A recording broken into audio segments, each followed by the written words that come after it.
Hello বন্ধুরা, আমরা কালকে গেছিলাম ঘুরতে। 25শে ডিসেম্বর ছিল, গির্জায় গেছিলাম।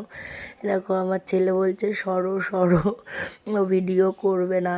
তারপরে আমরা এই যে সবাই মিলে বরমশাইদের নিই, দেখো আমরা সবাই মিলে সব মেয়েদের বউদের টিম আমরা গেছি, সব বাচ্চা কাচ্চা নিয়ে। আর বলো না, ঠান্ডার মধ্যে গলার অবস্থা খুবই খারাপ। তারপরে দেখো কাকি বলছে ফটো তোলো, তাই আমি বলছি কাকি আমি ফটো তুলছি না, ভিডিও করছি। তো দেখো আমরা গির্জায় চলে এসেছিলাম। তো গির্জার ভিউটা দেখো, খুব সুন্দর সাজিয়েছিল। তারপরে ওখান থেকে আমরা ঘুরে টুরে চলে গেলাম ক্যাফেতে গেছি। গিয়ে দেখো সবাই এই দেখো ঘুমিয়ে পড়েছে, সব সব বাচ্চা কাচ্চা ঘুমিয়ে পড়েছিল। তারপর ডেকে ডেকে তোলা হলো, তারপর চাউমিন অর্ডার দেওয়া হলো। তো চাউমিন খেলাম, খেয়ে